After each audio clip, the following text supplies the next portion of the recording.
Sosiologi adalah ilmu yang membicarakan apa yang sedang terjadi saat ini, khususnya pola-pola hubungan dalam masyarakat, serta berusaha mencari pengertian-pengertian umum, rasional, empiris, dan bersifat umum. Dengan demikian, sosiologi dapat diartikan sebagai pengetahuan tentang hidup bermasyarakat. 4 pilar dasar sosiologi yaitu: 1. Fakta sosial sebagai cara bertindak, berpikir, dan berperasaan yang berada di luar individu dan mempunyai kekuatan memaksa dan mengendalikan individu tersebut. 2. Tindakan sosial sebagai tindakan yang dilakukan dengan mempertimbangkan perilaku orang lain. 3. Hayalan sosiologi sebagai cara untuk memahami apa yang terjadi di masyarakat maupun yang ada di diri manusia. 4. Realitas sosial adalah pengungkapan tabir menjadi suatu realitas yang tidak terduga oleh sosiologi dengan pengendalian prasangka pribadi dan pengamatan tabir serta menghindari penilaian normatif.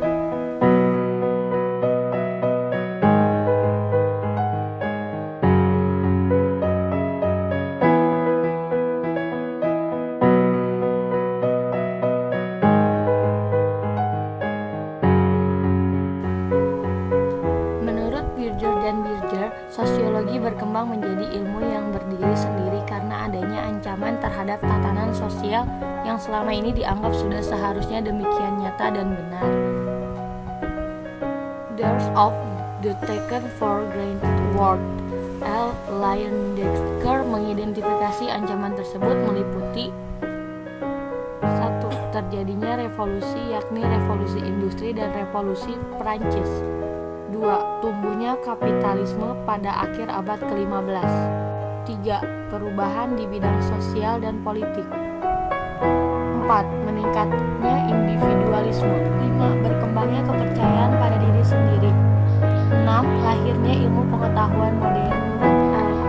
Leyendecker, ancaman-ancaman tersebut menyebabkan perubahan-perubahan jangka panjang. Daftar kekuatan sosial yang mendorong pertumbuhan sosiologi hampir kita jumpai pula dalam buku Ribson.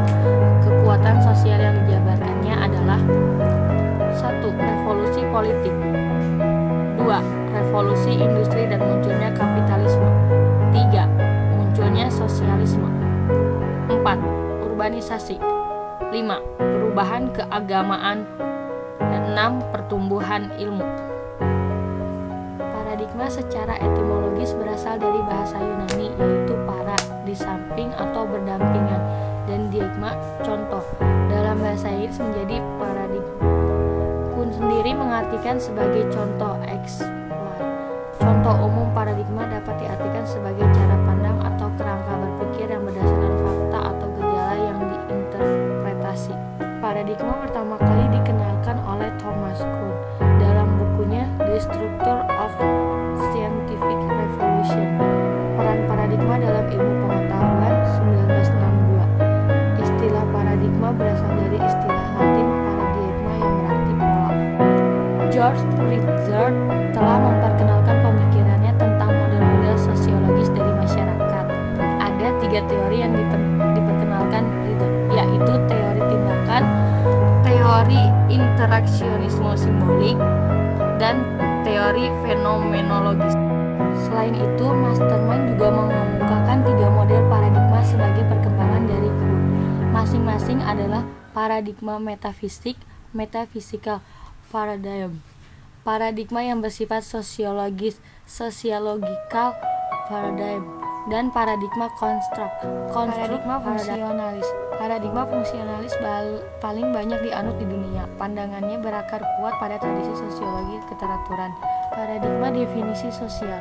Paradigma ini dilandasi analisa Weber tentang tindakan sosial, social action. Teori tindakan, teori aksi atau teori bertindak pada awalnya dibangun berdasarkan pemikiran Weber. Paradigma sosiologi dengan komunikasi. Saat ini perkembangan komunikasi dipengaruhi oleh 3 paradigma besar. Pertama, paradigma teori konvensional. Kedua, paradigma kritis dan perspektif komunikasi. Ketiga, paradigma teknologi media.